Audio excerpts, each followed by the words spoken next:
Basically what I'm going to be doing today is creating a watermark. I generally use my signature, which was created as a piece of artwork. I converted that to a PNG file, and then I can import that as a file into any of these. You don't have to do that, but I'll show you how you can import. Creating a bit of artwork is up to you in a different bit of software. I'm not going to cover that.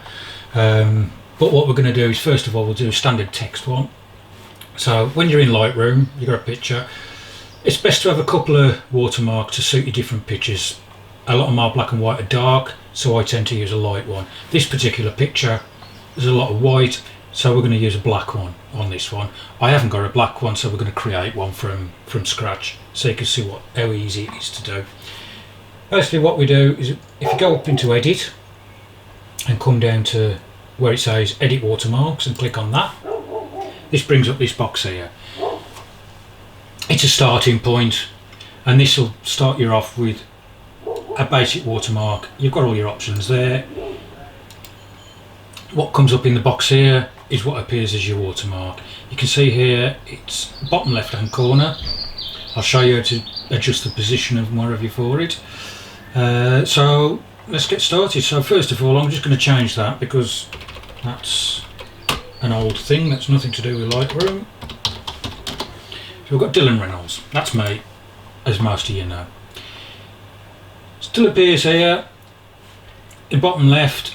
I don't like them in the bottom left. I prefer mine in the centre. So that's just personal preference. This is what I like. So what we've got here now is you've got a choice of your different typefaces. I like leaving it at that. It's nice and simple. It'll do. Style, again, you know, you can play about with these. It's entirely up to you what you want. I just leave them as it is. And there's your colour. You can pick that. You can pick a black one, a white one, anything like that. So if you just literally click on black, there we go. So it's now going to come up with a black one. As you can see, it's changed it to black. You can change your opacity, so how dark or how light it is. I usually go around about 65% ish, something like that. That'll do. So it's just not black, it's just slightly greyed. It's a bit of drop shadow as well. Watermark effects, opacity, again like I said, I'm going to drop it down to 66 just to match it up. So as you can see there, it's lighting the actual typeface up now. Proportional, as you can see there, changes the size of it. So it depends how big you want it. You can click fit and it does it all the way over. Proportional, fill, whatever you want to do.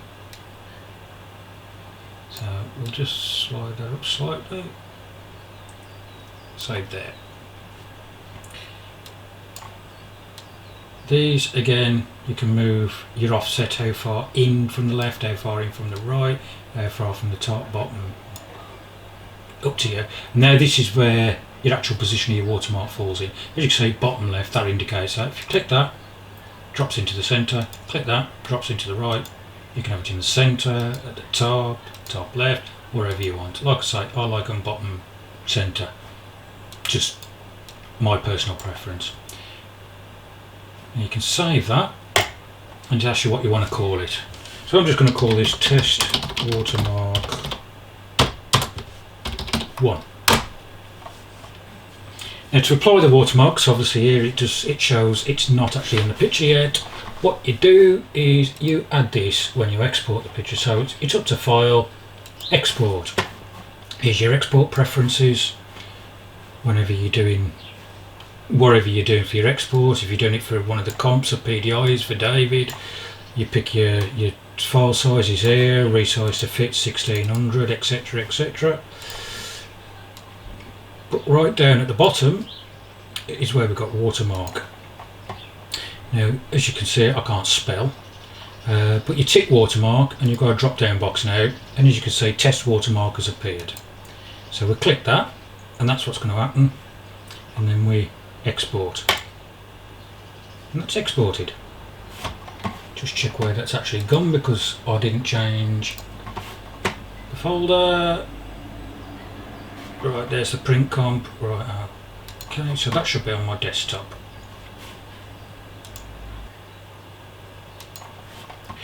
Right, basically I've just pulled this out of the folder where it appeared, and as you can see there's the exported file. So we'll double click on that,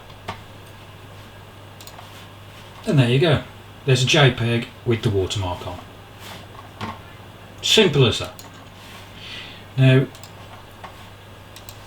what I actually use myself is a signature, and the signature you create in other software, Paint, Photoshop, wherever you want, and then just save it as a PNG or a JPEG. What I'm going to do now is just quickly show you.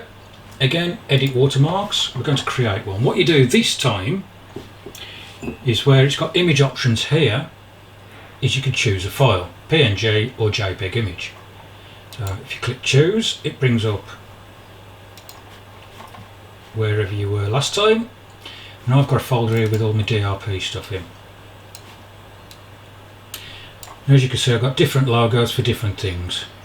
So what I'm going to do is we'll use this one. Just see if I've got one with an invisible background. I think that one actually. So we'll do that one. So it hasn't got the invisible background, but if you create it as a PNG, in fact what I'll do is I'll go back and draw that one. That one does have the invisible background, so we'll use that one. So it's exactly the same now. There's the logo. I mean, you can drag it if you want, but it's still anchored to that bottom left. So all you do is you come down to the bottom again, click it in center, which is what I said I do, and then you can just, I'm just going to lower it down slightly, opacity, just bring it down just so it's not a bold black. It's just enough. And I think that'll do it. And obviously your size there, I'm just going to leave the size as that. Click save, and this is test watermark 2. Now again, here we go. Excuse me. That's just a picture in Lightroom. It's never going to appear in Lightroom on your image. It doesn't appear until the export. So what we're going to do, click on export. I'm going to change this time, and I'll just click on desktop, select folder, and scroll down to the bottom. And if you go to the drop down again, you'll see there 2 has come up. So we'll just click on 2, click export, and we'll use unique names. So there's 2 images, both same image, just different watermarks. So we'll just lower that, bring up this one, which is the second image, and there you go, mine with a signature. And that's how you do a watermark.